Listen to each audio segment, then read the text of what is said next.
large enough to accommodate all the fleets of the world. We shall dock at Pier 7, a new double-decked concrete structure 1,000 feet long, built and maintained by the Philippine government. Awaiting us is the famous 80-piece Philippine Constabulary Band, winner of the grand prize at the St. Louis Exposition and still one of the world's best. Facing the pier is old Spanish Manila, or Intramuros. Though begun 350 years ago, it has endured well, being regarded as the best example of medieval walled town in existence. Within this gateway is old Fort Santiago, long the citadel of the Spanish city, but since 1901 headquarters of the United States Army in the Philippines. This is the 31st Infantry returning from morning parade on an expanse just outside the walls, where was once a moat but which is now an 18-hole municipal golf course. Intramuros, with its narrow streets, is reminiscent of Madrid, except that the little two-wheel carriages are caramatas and the Filipinas wearing camisas with puff sleeves resembling bird cages are quite exotic to Spain. The camisas are made of piña, or finely split pineapple fiber, not unlike mosquito bar, and are worn over elaborately embroidered chemises. The rising generation seems to want what it wants when it wants it. Perhaps that is why Manila is the only considerable city under the stars and stripes where prohibition is prohibited. Manila's most beautiful women generally are those with Spanish blood in their veins. This pair has been at Aurelia's in the walled city shopping for buntal hats, which are erroneously called Bangkoks in the United States and Europe. The best buntals manufactured in small towns for which they are named compare favorably with the finest of Panamas. Now they are in their caramata, note the elegant self-conscious charioteer, and with their purchases are returning to their homes on the opposite bank of the Pasig River, which divides modern Manila in twain. From the roof of the Masonic building we look down on Jones's Bridge, with the walled city on the far shore in the distance. Upstream, on an island in the river, is El Hospicio de San Jose, an asylum for foundlings administered by the Sisters of Charity. In the north wall of the convent is a turning wheel for the receipt of abandoned children. This infant, barely a month old, is being deposited herein by a chauffeur who vowed to me, the sisters did not question him, that he is quite unaware of the parent's identity.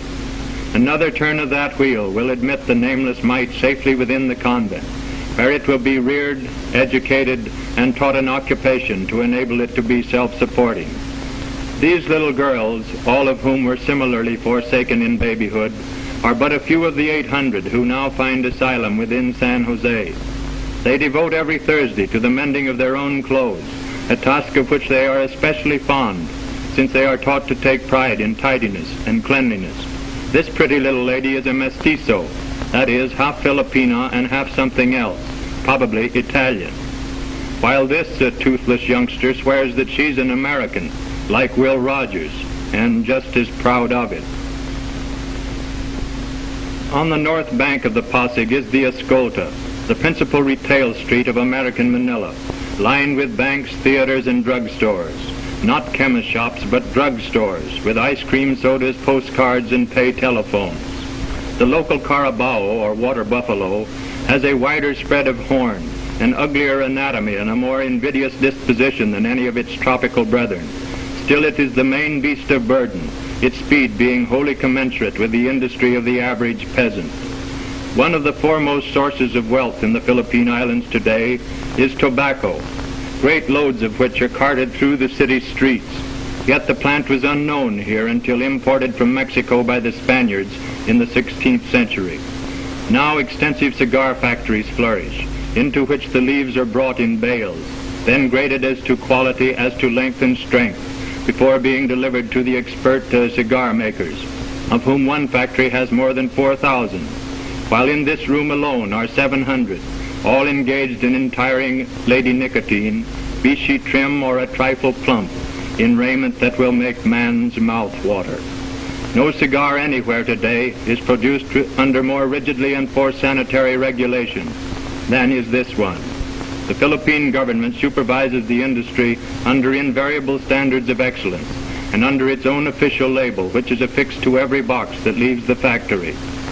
The cigars must be made from good, clean, selected tobacco, properly cured and seasoned, and from which all stems, dust, and scraps have been eliminated.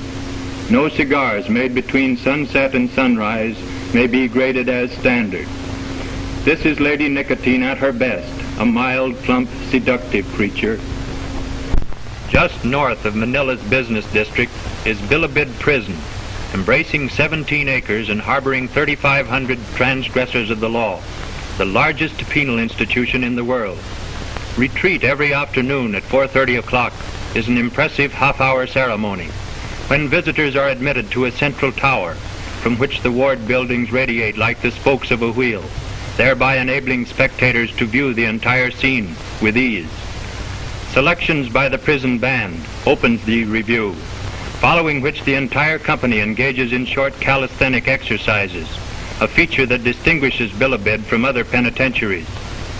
Here the men are treated not unlike soldiers in barracks, being subjected to a system that grants privileges and metes out punishment according to conduct and industrial skill. Uniforms of different colors indicate whether they are trusties, prisoners of the first, second, or third class, or apprentices. A drill by the crack Bilibid scouts, bearing wooden arms and comprising chiefly life and good behavior prisoners, concludes the afternoon display. This is a part of the model program of regular work, recreation, and rest, which the authorities believe prepares the inmate for eventual good citizenship.